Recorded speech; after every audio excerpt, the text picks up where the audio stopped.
Avez-vous déjà songé qu'une simple erreur, un numéro mal placé, un geste trop rapide, pourrait bouleverser le destin d'une famille entière? En mars 1952, dans la gare agitée de Valence, deux frères s'apprêtaient à voyager seuls pour rejoindre leur mère, qui les attendait déjà à Paris. C'était un trajet banal, parfaitement organisé, comme tant d'autres pour des milliers d'enfants déplacés à l'époque. Mais ce matin-là, au milieu du bruit des sifflets, des valises qui se renversent et du stress des départs, une collision entre deux garçons provoqua un échange d'étiquettes. Un détail minuscule, qui deviendrait pourtant un drame, car quelques heures plus tard, l'un des enfants arriverait à Paris, seul, tandis que l'autre serait envoyé vers une destination inconnue, dans un groupe qui n'était pas le sien. Et pendant 2 longues années, personne ne saurait où il avait disparu. Ce qu'une photo retrouvée bien plus tard révélera, changera tout ce que cette famille pensait savoir. Aujourd'hui, je vais vous raconter cette histoire dramatisée, inspirée de faits qui pourraient arriver dans n'importe quelle époque, dans n'importe quelle gare, à n'importe quel enfant. Avant de commencer, pensez à vous abonner, à liker et à dire dans les commentaires de quelle ville vous nous regardez. Cela nous aide énormément à faire découvrir ces histoires dramatises, pleines de mémoire, de émotions et de leçons de vie. Merci de soutenir ce travail. En 1952, un garçon tient son étiquette de bagage. Mais ce n'était pas son numéro inscrit. Cette photographie granuleuse en noir et blanc, aux bords dentelés et irréguliers, montre un enfant de 10 ans qui ne regarde pas l'objectif. Il fixe quelque chose derrière le photographe, quelque chose qu'il cherche désespérément. Dans sa main droite, une petite étiquette attachée par une ficelle à son manteau trop grand. Le numéro inscrit est à peine lisible, 48B. Mais si vous regardez attentivement, très attentivement, vous remarquerez quelque chose d'étrange. L'étiquette semble avoir été collée par-dessus une autre, plus ancienne. Et dans les yeux de cet enfant, il y a une terreur silencieuse que personne n'a remarquée ce jour-là. Ce garçon s'appelait Léonard Artaud. Et dans exactement 3 minutes, il monterait dans le mauvais train, avec le mauvais numéro, vers la mauvaise destination. Sans son petit frère, sans sa mère, sans personne qui puisse expliquer l'erreur qui allait changer sa vie pour toujours. Mais pour comprendre pourquoi ce moment a détruit une famille pendant 2 ans, il faut revenir 6 semaines en arrière, à Saint-Romain-de-l'Herpe, un village perdu dans les montagnes de l'Ardèche, où Jeanne Artaud venait de recevoir une lettre qui promettait tout ce qu'elle avait toujours voulu pour ses fils. La lettre était arrivée un mardi matin de février, glissée sous la porte de leur petite maison aux murs humides. Jeanne travaillait depuis l'aube à la fabrique textile, ses mains rougies par l'eau froide et les fils de coton. Elle était veuve depuis 1947, quand son mari était mort dans un accident de mine. Depuis 5 ans, elle élevait seule Léonard et Henri, 2 garçons qui grandissaient trop vite dans un village qui n'offrait aucun avenir. La lettre venait d'un couvent-école près de Paris. Il cherchait une cuisinière auxiliaire, logement fourni, salaire décent, et surtout la possibilité d'inscrire ses enfants à l'école du couvent, gratuitement. C'était l'opportunité qu'elle attendait depuis des années. Jeanne accepta immédiatement. Mais il y avait un problème logistique. Elle devait partir en avance pour préparer leur nouveau logement. Les enfants la rejoindraient 2 semaines plus tard, accompagnés par les services ferroviaires. Un système parfaitement organisé à l'époque, utilisé par des milliers de familles en déplacement interne. Les archives nationales françaises de 1952 montrent que plus de 15 000 enfants voyageaient ainsi chaque année, sous supervision officielle, portant des étiquettes d'identification numérotées, pour faciliter leur regroupement au point d'arrivée. C'était sûr. C'était normal. C'était ce que tout le monde faisait. Le soir avant son départ, Jeanne serra Léonard dans ses bras plus longtemps que d'habitude.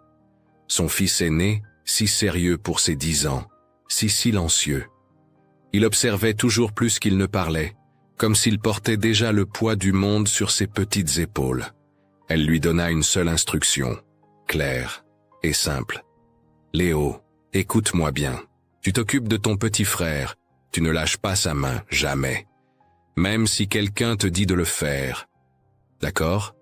Léonard hocha la tête, ses yeux sombres fixant ceux de sa mère. Promis, maman. Henri, le petit frère de 7 ans, était différent.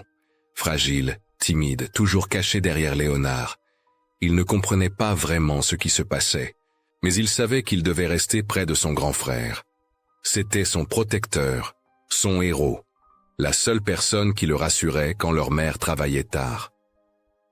2 semaines plus tard, le 14 mars 1952, Léonard et Henri arrivèrent à la gare de Valence, accompagnés de Mademoiselle Vivet, une assistante sociale de 41 ans, responsable d'un groupe de 23 enfants, en transit vers différentes destinations.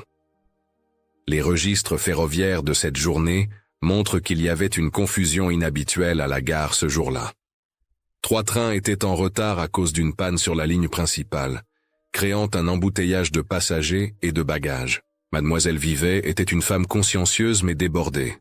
Elle avait 23 enfants à gérer, 23 étiquettes à distribuer, 23 destinations différentes à coordonner.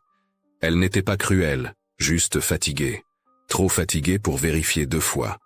Léonard reçut son étiquette, 52D.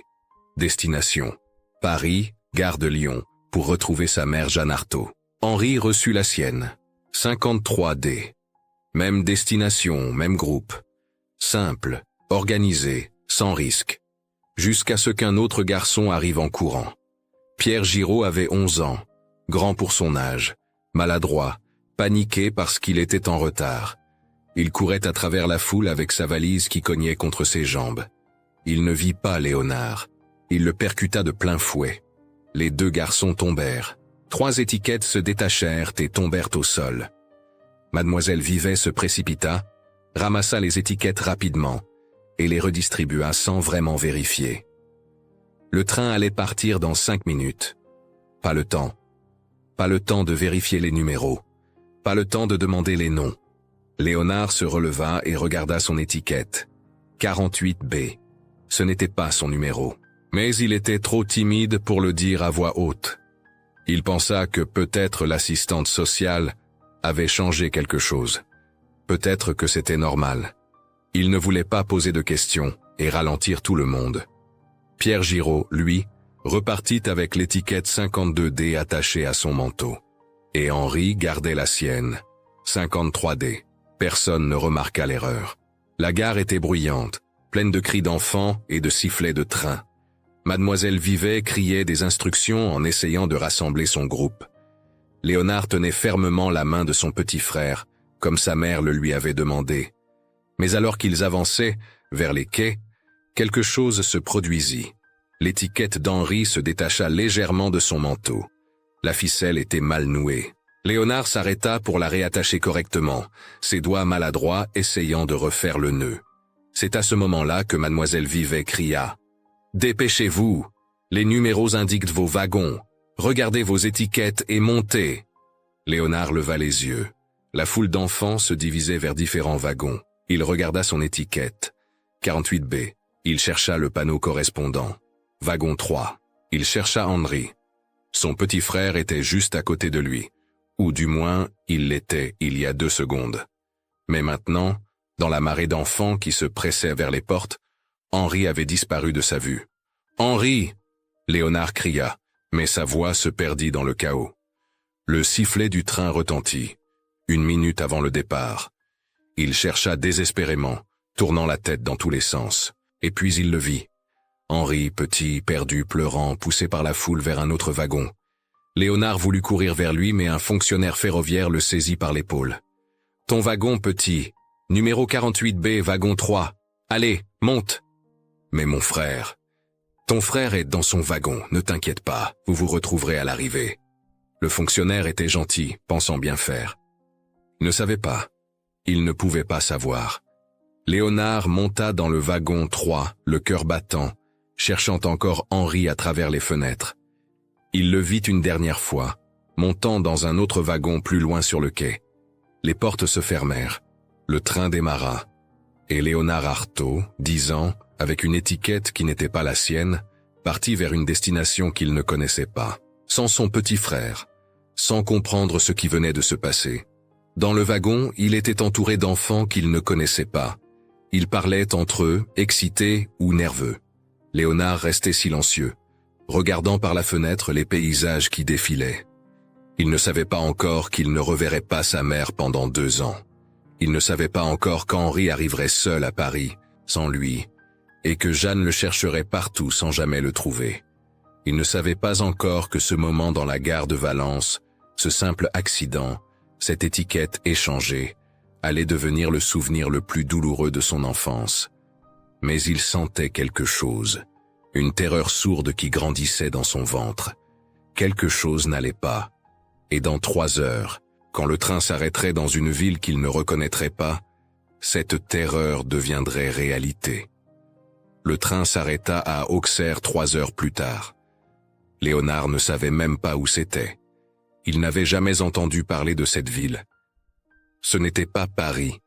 Ce n'était pas là où sa mère l'attendait. Quand les portes s'ouvrirent, un homme en costume sombre attendait sur le quai avec une planchette à la main. Il criait des numéros.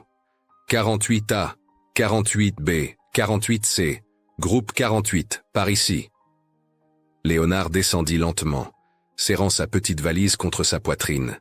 Il regarda autour de lui, cherchant Henri, cherchant quelqu'un qu'il connaissait.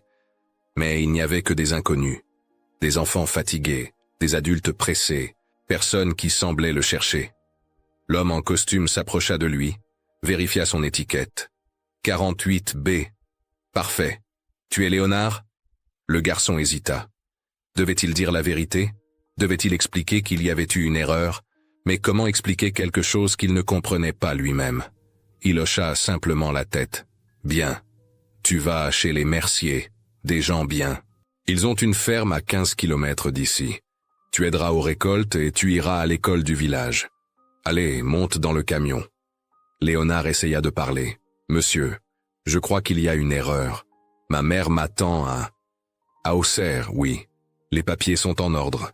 Ne t'inquiète pas, petit, tout va bien se passer. L'homme ne l'écoutait pas vraiment. Il avait 7 autres enfants à placer avant la nuit. Les dossiers de placement rural de cette époque montrent que les délais étaient très serrés. Les familles d'accueil attendaient, les enfants étaient fatigués, et les fonctionnaires devaient terminer leur distribution avant la tombée de la nuit. Léonard monta dans le camion. 5 autres enfants y étaient déjà assis, silencieux, regardant le paysage inconnu avec des yeux vides. Et pendant que Léonard roulait vers une ferme perdue dans la campagne bourguignonne, à Paris, à la gare de Lyon, une autre tragédie se déroulait. Henri Artaud était arrivé, seul. Mademoiselle Vivet le tenait par la main, cherchant désespérément parmi la foule quelqu'un portant une pancarte avec le nom Artaud. Mais personne n'était là. Les archives de la gare montrent que ce jour-là, une grève de transport public avait paralysé plusieurs lignes d'autobus dans Paris. Jeanne était coincée à l'autre bout de la ville, incapable d'arriver à temps. Henri pleurait. Pas bruyamment, juste des larmes silencieuses qui coulaient sur ses joues rondes. « Où est Léo? Je veux Léo. » Mademoiselle Vivet s'agenouilla à côté de lui, essayant de le rassurer. « Ton grand frère arrive bientôt, mon chéri. Il était dans un autre wagon, c'est tout. » Elle ne savait pas. Elle pensait vraiment qu'il allait arriver. Mais les minutes passèrent. 1 heure. 2 heures. Tous les autres enfants du groupe 52D étaient là, sauf Léonard. Mademoiselle Vivet vérifia sa liste 3 fois. Elle chercha dans les wagons vides. Elle demanda aux autres assistantes sociales. Personne n'avait vu un garçon correspondant à la description de Léonard Artaud. Il avait disparu. À 19 heures, quand Jeanne arriva enfin à la gare, hors d'haleine, échevelée, elle trouva Henri assis sur un banc à côté de Mademoiselle Vivet, son petit garçon, seul. « Henri !» Elle le serra dans ses bras si fort qu'il pouvait à peine respirer. Mais quand elle regarda autour d'elle, cherchant son fils aîné, son cœur se serra. Où est Léonard? Mademoiselle Vivet avait le visage pâle. Elle tenait ses papiers avec des mains tremblantes. Madame Artaud, je ne comprends pas. Léonard était enregistré avec le numéro 52D. Il devait arriver ici. Mais il n'est pas descendu du train. J'ai vérifié partout. Il n'est pas là. Jeanne sentit le monde basculer autour d'elle. Comment ça, il n'est pas là? Où est mon fils? Elle criait maintenant, attirant l'attention des autres voyageurs. Henri s'accrochait à sa jupe, terrifié par la panique de sa mère. Mademoiselle Vivet essaya d'expliquer, mais ses mots se mélangeaient. Protocole, vérification, registre, numéro. Des mots qui ne signifiaient rien pour une mère dont l'enfant avait disparu. Une enquête administrative fut ouverte immédiatement. Les registres ferroviaires furent examinés. Les listes d'enfants en transit furent comparées.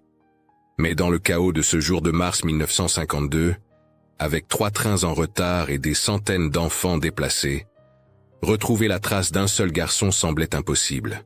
Pendant ce temps, Léonard découvrait sa nouvelle vie. La ferme des Merciers était située dans un hameau isolé, entouré de champs de blé et de pommiers. Monsieur Mercier était un homme rude aux mains calleuses, qui parlait peu. Madame Mercier était gentille mais distante, occupée par ses propres 6 enfants. Ils appelaient Léonard le garçon du registre, parce qu'il était arrivé sans historique clair, juste avec un numéro et un nom qu'il n'était même pas sûr d'orthographier correctement. Le premier soir, on lui donna une petite chambre sous les combles, avec un lit de fer et une fenêtre qui donnait sur les champs. Léonard s'assit sur le lit et sortit de sa poche la seule chose qu'il avait gardée de sa vie d'avant. Un petit dessin que Henri avait fait pour lui avant leur départ. Un dessin maladroit représentant 2 bonshommes bâtons se tenant par la main. Il regarda ce dessin pendant des heures, jusqu'à ce que ses yeux soient trop fatigués pour pleurer. Les jours suivants, Léonard essaya d'expliquer. Il essaya de dire qu'il y avait eu une erreur, que sa mère l'attendait ailleurs, que son petit frère avait besoin de lui.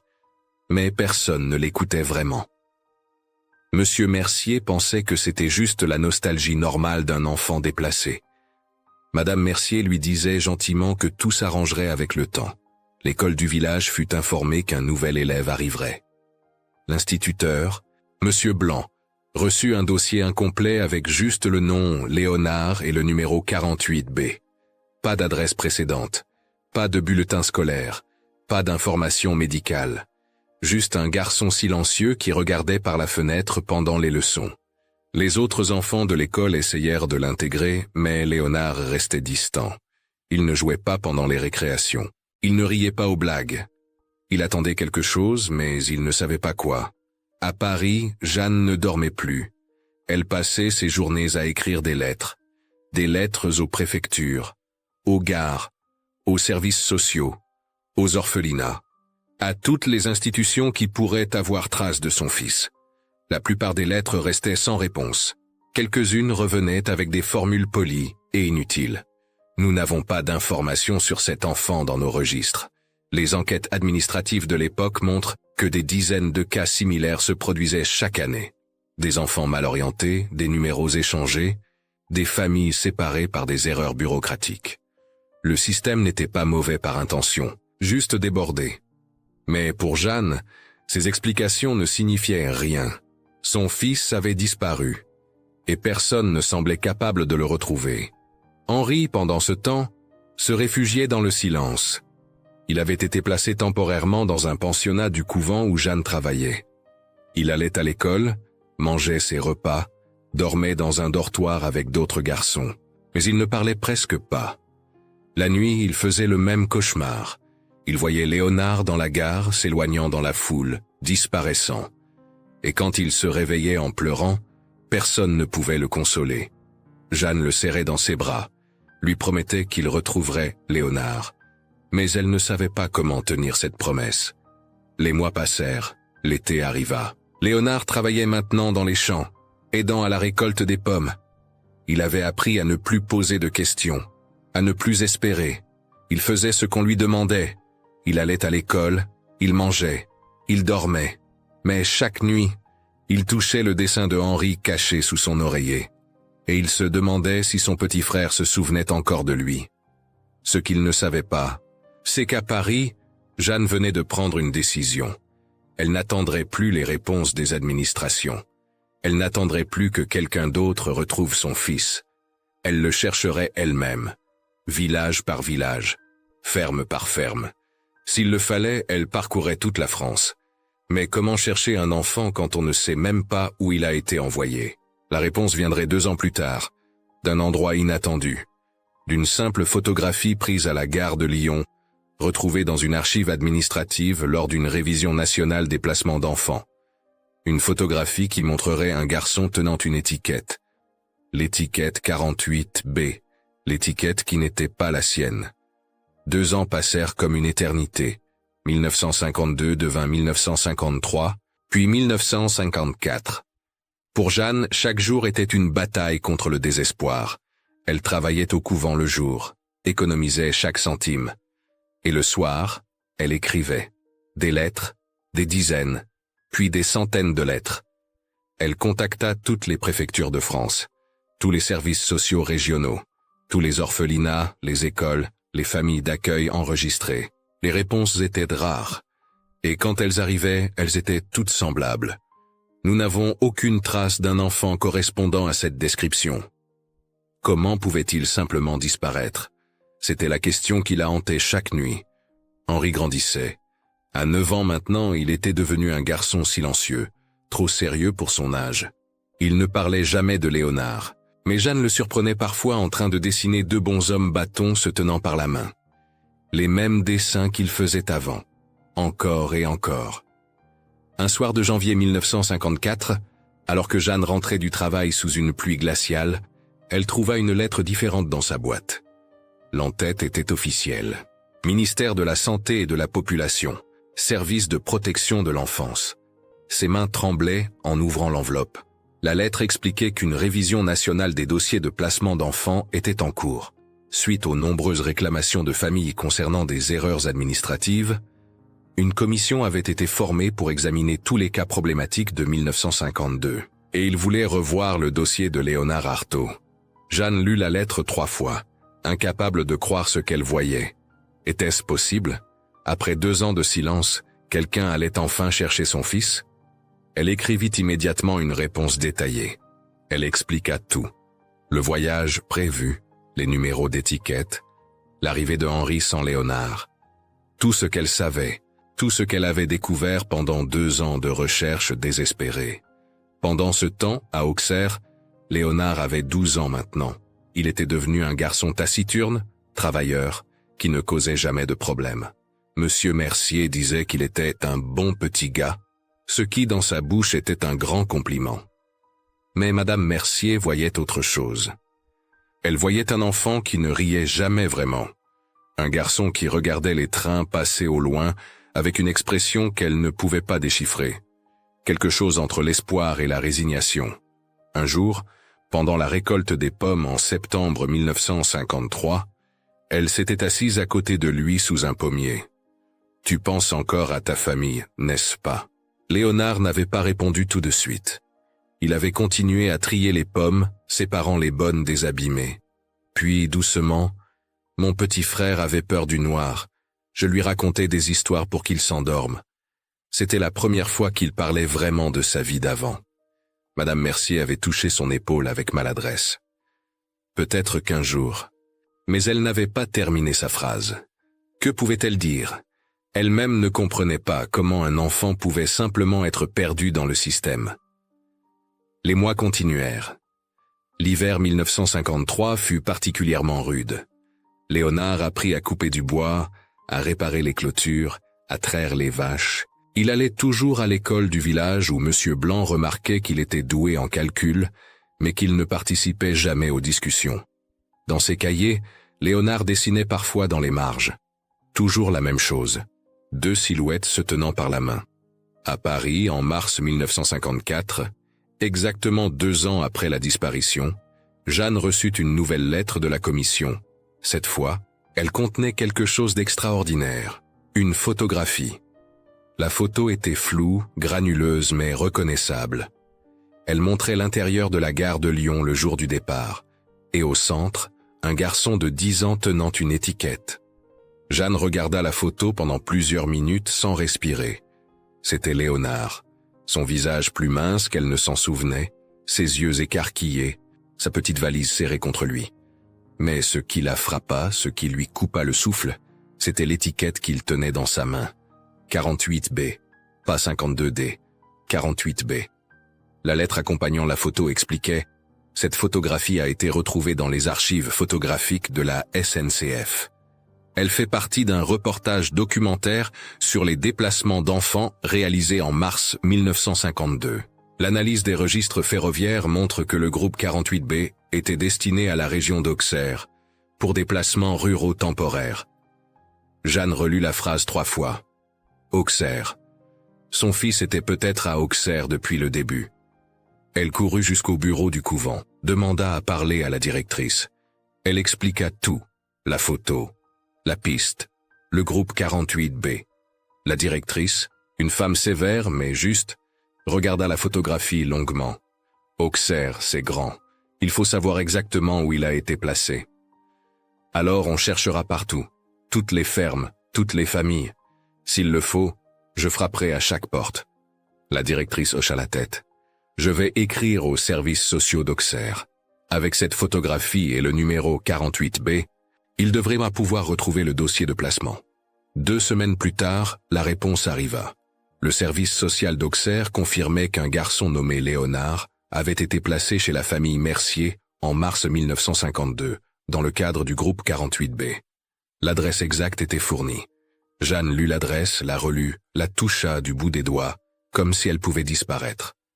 Son fils, après 2 ans. Elle savait où il était. Cette nuit-là, elle ne dormit pas. Elle prépara une petite valise. Henri, qui avait maintenant 9 ans, la regardait avec des yeux immenses. « On va chercher Léo ? » ?»« Oui, mon chéri, on va chercher ton frère. » Henri serra contre lui le dernier dessin qu'il avait fait. 2 bons hommes bâtons. Bientôt, ils ne seraient plus seulement des dessins. Le lendemain matin, Jeanne demanda 3 jours de congé au couvent. La directrice accepta immédiatement, glissant même quelques billets dans sa main pour le voyage. « Ramenez-le, Jeanne. Ramenez votre fils. » Le train pour Auxerre partait à 8 heures. Jeanne et Henri arrivèrent à la gare avec 1 heure d'avance, incapables de rester en place. Henri n'arrêtait pas de poser des questions. « Tu crois qu'il se souviendra de moi ? Il se souviendra de tout, mon chéri. Et s'il est fâché que je sois venu sans lui ?» Jeanne s'agenouilla à la hauteur de son fils. « Henri, écoute-moi. Ton frère t'aime plus que tout au monde. Il a attendu ce moment aussi longtemps que nous. Crois-moi. » Le train arriva. Ils montèrent. Et pendant tout le trajet, Jeanne tint la photographie dans ses mains. Cette image floue de son fils perdu, tenant une étiquette qui n'était pas la sienne. Cette étiquette qui avait détruit 2 ans de leur vie. Cette étiquette qui, paradoxalement, allait maintenant les réunir. Quand le train s'arrêta à Auxerre à 14 heures, Jeanne et Henri descendirent rapidement. Ils prirent un taxi jusqu'au hameau des Merciers. Le chauffeur connaissait l'endroit. C'est à une 15aine de kilomètres. Vous avez de la famille là-bas ? Mon fils, dit simplement Jeanne. Le chauffeur hocha la tête et démarra. Le paysage défilait.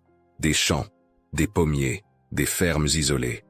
Henri avait le nez collé contre la vitre, cherchant son frère dans chaque silhouette qu'il apercevait. Et puis, le taxi s'arrêta devant une grande ferme en pierre, entourée de vergers. « C'est ici. » Jeanne paya et descendit, le cœur battant si fort qu'elle pouvait l'entendre dans ses oreilles. Henri se cacha derrière elle, soudain timide. Madame Mercier sortit sur le pas de la porte, surprise de voir des visiteurs. « Bonjour. Vous cherchez quelqu'un ?» Jeanne essaya de parler, mais sa voix se brisa. Elle sortit la photographie de son sac, la tendit vers Madame Mercier. « Je cherche mon fils, Léonard. Il est ici depuis 2 ans. Il y a eu une erreur, une terrible erreur. » Madame Mercier regarda la photo, puis le visage de Jeanne, puis le petit garçon caché derrière elle. Et quelque chose dans son expression changea. Une compréhension douloureuse, peut-être même de la culpabilité. « Mon Dieu !» murmura-t-elle. « Mon Dieu !» Je savais bien que quelque chose n'allait pas. Elle se tourna vers les champs derrière la maison. « Il est là-bas, sous le pommier. Il aide toujours à la récolte à 7 heures. » Jeanne ne courut pas. Elle marcha lentement à travers le verger, Henri à ses côtés. Et puis elle le vit. Un garçon de 12 ans, assis sous un pommier, un panier de pommes à côté de lui. Plus grand qu'elle ne se souvenait. Plus mince. Mais c'était lui. Léonard leva les yeux quand il entendit des pas dans l'herbe. Il s'attendait à voir Monsieur Mercier ou un des autres enfants de la ferme. Mais au lieu de ça, Il vit une femme qu'il ne reconnut pas tout de suite. Elle portait un manteau sombre, ses cheveux tirés en arrière, son visage marqué par 2 années de chagrin. Mais ses yeux étaient exactement comme dans ses souvenirs. Léonard laissa tomber la pomme qu'il tenait. « Maman ?» Le mot sortit comme un murmure, presque une question, comme s'il ne croyait pas ce qu'il voyait. Jeanne fit encore 3 pas puis s'arrêta. Elle voulait courir, le serrer dans ses bras, mais elle voyait l'hésitation dans ses yeux. 2 ans. 2 ans, c'était long pour un enfant. Est-ce qu'il lui en voulait? Est-ce qu'il pensait qu'elle l'avait abandonné? « Léo, » dit-elle doucement. « Mon garçon, c'est moi. » Léonard se leva lentement, comme dans un rêve. Il regarda sa mère, puis le petit garçon qui se tenait à côté d'elle. Un garçon qui avait grandi, qui était plus grand maintenant, mais qu'il aurait reconnu n'importe où. Henri, son petit frère. Les 2 garçons se regardèrent pendant ce qui sembla une éternité. Henri tenait un papier plié dans sa main, un de ses dessins. Il le tendit vers Léonard sans dire un mot. Léonard le prit, le déplia. 2 bonshommes bâtons se tenant par la main. Et c'est à ce moment-là que quelque chose se brisa en lui. Toute la retenue, toute la résignation, toute la douleur qu'il avait enfouie pendant 2 ans. Tout sortit d'un coup. Il laissa tomber le panier de pommes et courut vers sa mère et son frère. Il courut comme il n'avait plus couru depuis cette journée terrible à la gare de Valence. Et quand il les atteignit, il s'effondra dans leurs bras. Jeanne le serra si fort qu'elle pouvait sentir son cœur battre contre le sien. Henri s'accrocha aux jambes de son grand frère, pleurant sans retenue. Madame Mercier, qui avait suivi Jeanne à distance respectueuse, détourna le regard. Elle pleurait aussi, sans vraiment comprendre pourquoi.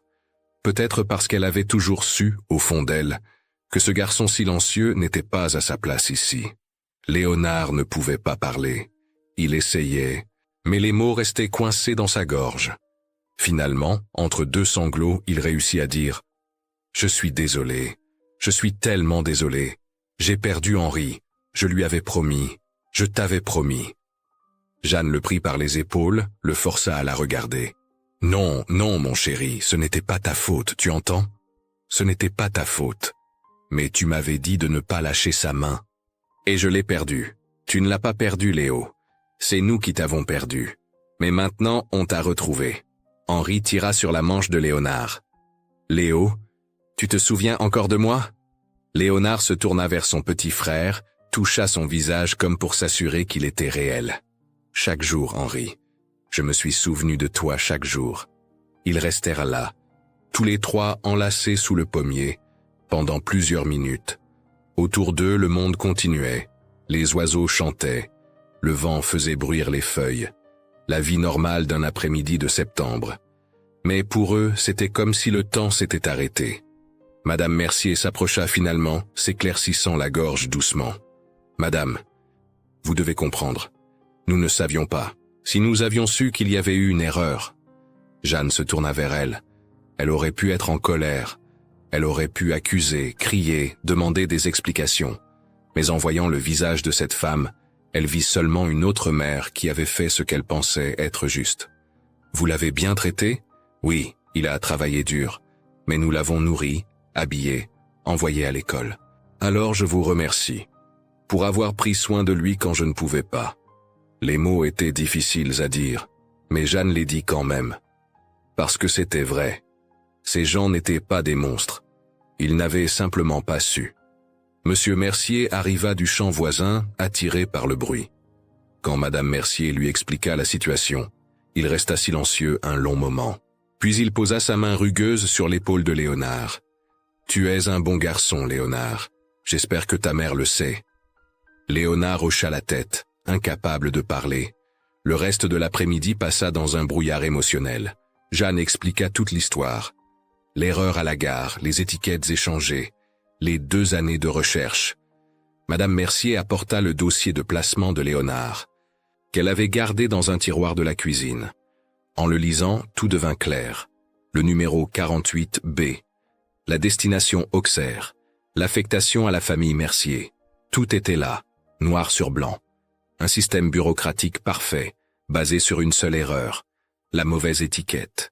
« Comment vous l'avez retrouvé finalement ?» demanda Madame Mercier. Jeanne sortit la photographie de son sac. La photo prise à la gare de Lyon, 2 ans auparavant. Elle la montra à Léonard. Le garçon la regarda longuement. Il se souvenait de ce moment. Le photographe était apparu pendant la confusion, avait pris quelques clichés du groupe d'enfants. Léonard n'y avait pas fait attention à l'époque. Il était trop occupé à chercher Henri. Mais maintenant, en voyant cette image de lui-même, tenant cette étiquette maudite, il comprenait. C'était la preuve qu'il n'était pas à sa place dans le groupe 48B. La preuve qu'il y avait eu une erreur. « Cette photo vous a sauvé », dit Madame Mercier doucement. « Sans elle, vous ne l'auriez jamais retrouvée. » Jeanne toucha l'image du bout des doigts. « Elle m'a montré ce que je cherchais depuis le début. Pas un enfant perdu, mais un enfant mal orienté. » Le soir tombait quand Jeanne annonça qu'il devait repartir. Il y avait un train pour Paris à 20h. Il devait être dedans. Léonard rassembla ses affaires. Il n'avait pas grand-chose. Quelques vêtements, ses cahiers d'école, et le dessin de Henri qu'il gardait sous son oreiller depuis 2 ans. Madame Mercier lui prépara un panier avec du pain, du fromage et des pommes de leur verger. « Pour le voyage », dit-elle en essuyant ses yeux. Léonard la remercia maladroitement. Il ne savait pas quoi ressentir envers ces gens qu'il avait hébergés pendant 2 ans, sans savoir qu'ils participaient à une erreur monumentale. Au moment de partir, Henri prit la main de Léonard. Cette main qu'il avait lâchée 2 ans auparavant dans une gare bondée. Cette main qu'il cherchait dans ses rêves chaque nuit. Et cette fois, il ne la lâcha pas. Le taxi arriva. Les 3 membres de la famille Artaud montèrent dedans. Alors que la voiture s'éloignait, Léonard se retourna une dernière fois pour regarder la ferme. Cette maison qui avait été sa prison et son refuge pendant 2 ans. « Au revoir », murmura-t-il. Mais ce n'était pas vraiment un au revoir triste. C'était la fin d'un chapitre, le début d'un autre. Dans le train pour Paris, assis entre sa mère et son frère, Léonard sentit quelque chose qu'il n'avait pas ressenti depuis très longtemps. La sécurité. Henri s'endormit rapidement, la tête appuyée contre l'épaule de Léonard. Jeanne regardait ses 2 fils, incapable de détacher ses yeux d'eux, comme si elle craignait encore qu'ils disparaissent. « Léo, » dit-elle doucement, « je veux que tu saches quelque chose. Je ne t'ai jamais abandonné, jamais, pas un seul jour. Je sais, maman. J'ai cherché partout. J'ai écrit des centaines de lettres. Je n'ai jamais arrêté de chercher. Je sais. » Jeanne toucha le visage de son fils. « Tu as grandi. Toi aussi tu as changé. » Ils sourirent tous les deux, un sourire triste mais vrai. Le train traversait la nuit, les ramenant vers leur vraie vie, leur vraie maison, vers Paris où un nouveau départ les attendait. Léonard regarda par la fenêtre les paysages qui défilaient dans l'obscurité, ces mêmes paysages qu'il avait vus 2 ans auparavant, dans l'autre sens, quand il était seul et perdu. Mais maintenant, il n'était plus seul. Et il n'était plus perdu. La photographie qui les avait réunis était toujours dans le sac de Jeanne. Cette image d'un garçon tenant une étiquette qui n'était pas la sienne. Cette étiquette qui avait changé sa vie. Cette étiquette qui, finalement, lui avait permis de rentrer chez lui. Les premières semaines à Paris furent étranges pour Léonard. Tout était nouveau, et pourtant familier. Il se souvenait de sa mère, mais elle aussi avait changé. Plus fatiguée, plus mince, avec des rides autour des yeux qui n'existaient pas avant. Henri était différent aussi. Plus grand, bien sûr, mais surtout plus silencieux. Le petit garçon bavard qui posait 1000 questions avait été remplacé par un enfant qui choisissait ses mots avec soin. Il devait réapprendre à être une famille. Le couvent-école où Jeanne travaillait leur avait donné une petite chambre au-dessus des cuisines. Un espace modeste, mais propre, avec 2 lits et une fenêtre qui donnait sur un jardin tranquille. Les sœurs furent gentilles avec les garçons. Surtout sœur Marie-Thérèse qui leur apportait parfois des biscuits après les repas. Léonard fut inscrit à l'école du couvent. L'institutrice, Madame Dubois, fut informée de sa situation particulière. Elle ne posa pas de questions embarrassantes, ne le força pas à expliquer son absence de 2 ans. Elle le traita simplement comme n'importe quel autre élève. Mais Léonard n'était pas comme les autres. Il avait du retard dans certaines matières, de l'avance dans d'autres. Il savait tout sur l'agriculture, la récolte des pommes, le soin des animaux. Mais il avait des lacunes en histoire et en géographie. Les autres élèves le regardaient avec curiosité. Le nouveau garçon qui était arrivé en plein milieu de l'année scolaire. Certains essayèrent de devenir ses amis. Léonard restait poli mais distant. Ce fut Henri qui l'aida à s'ouvrir à nouveau. Un soir, environ 3 semaines après leur retour, Henri entra dans leur chambre avec ses cahiers de dessin. « Léo, tu veux dessiner avec moi ?» Léonard était en train de faire ses devoirs. Il allait dire non, puis vit l'expression sur le visage de son petit frère. Cette expression qui disait « S'il te plaît, sois mon grand frère à nouveau ». Il posa son stylo. « D'accord. Qu'est-ce qu'on dessine ? Tout ce qu'on a raté. » C'était une idée étrange, mais Léonard comprit. Ils passèrent la soirée à dessiner des scènes imaginaires des 2 années perdues, des anniversaires qu'ils n'avaient pas célébrés ensemble, des Noëls séparés, des moments quotidiens qu'ils auraient dû partager. Ce n'était pas triste, c'était libérateur. Jeanne les trouva endormis tous les deux sur le sol, entourés de dessins. Elle les couvrit avec une couverture et ramassa doucement les feuilles. Elle les garda toutes, rangées dans une boîte en carton sous son lit. Les mois passèrent. L'été 1954 arriva. Henri termina sa première année scolaire avec de bonnes notes.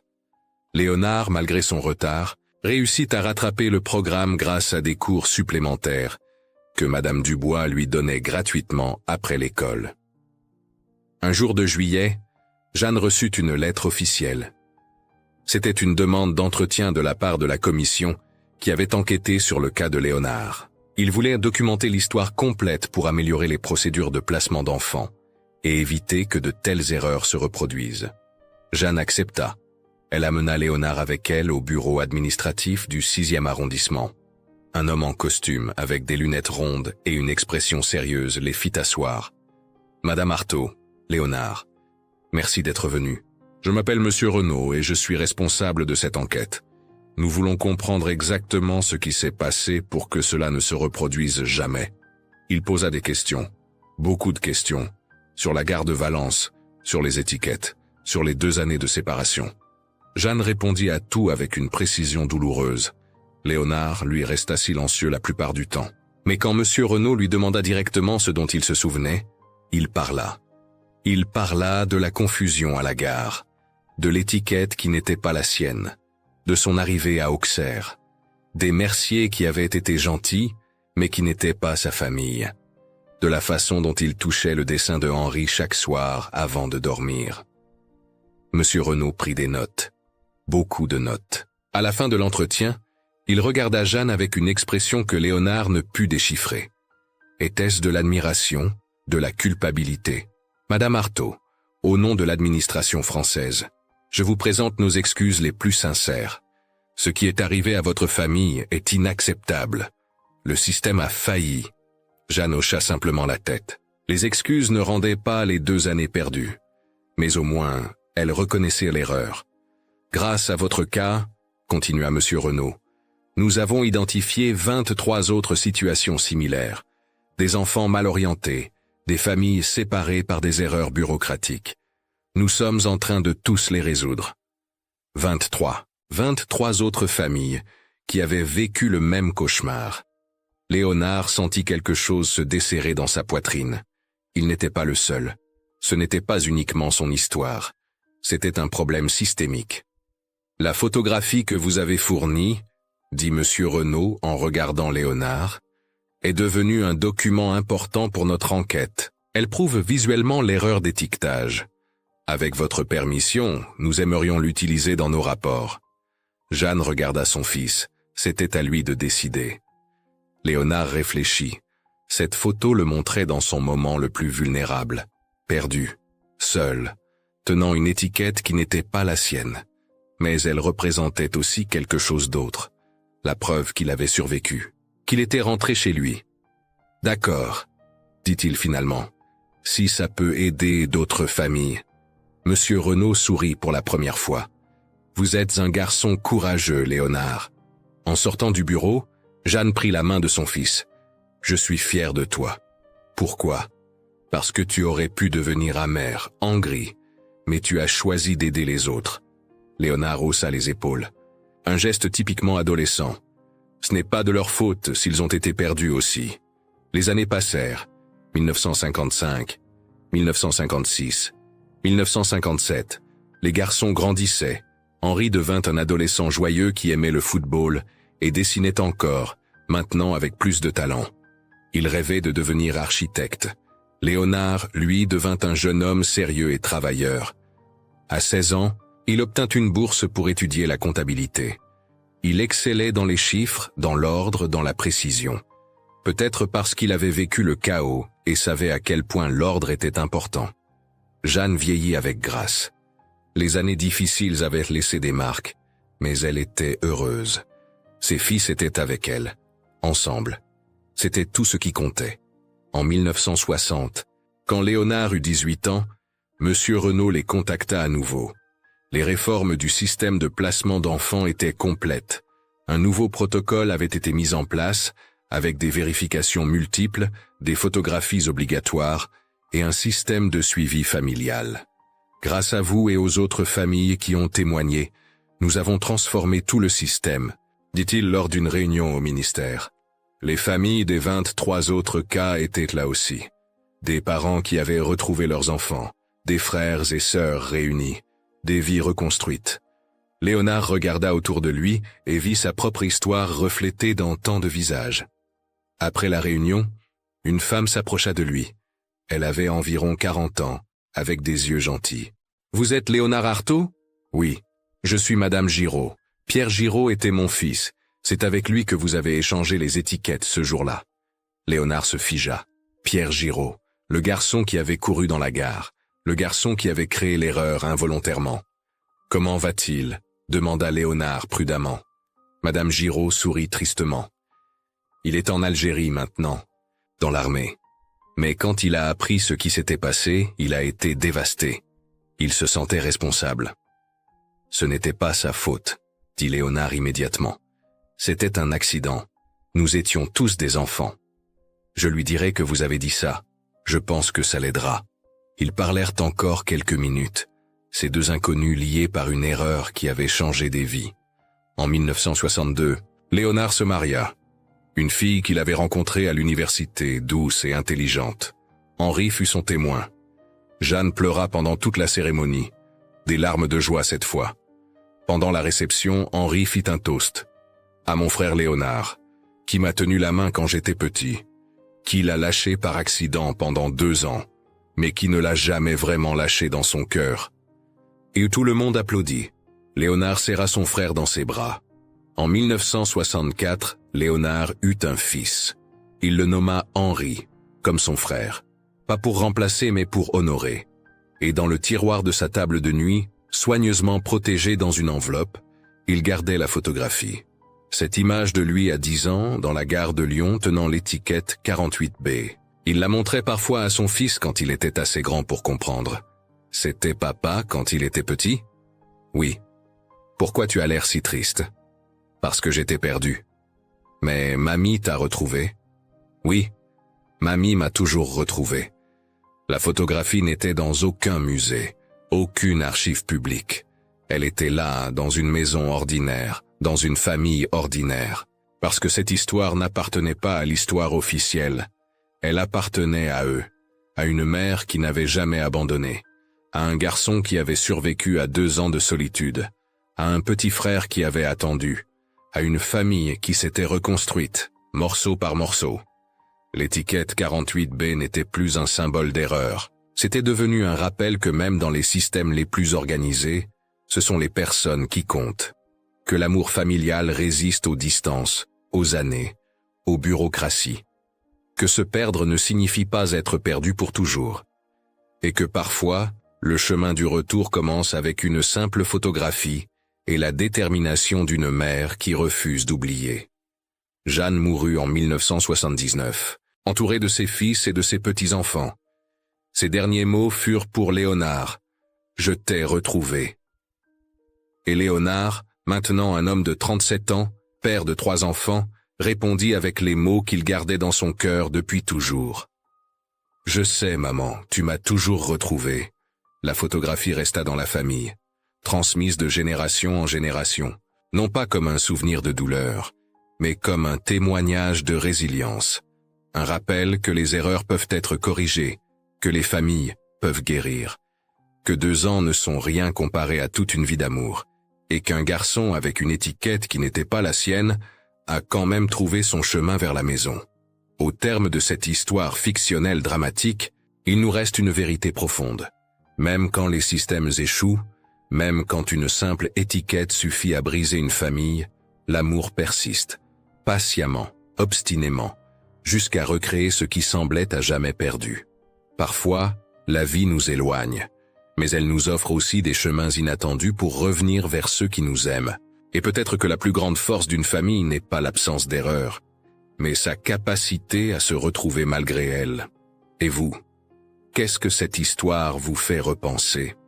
Avez-vous déjà vu un objet, une photo, ou un détail minuscule qui a changé votre façon de comprendre votre propre histoire?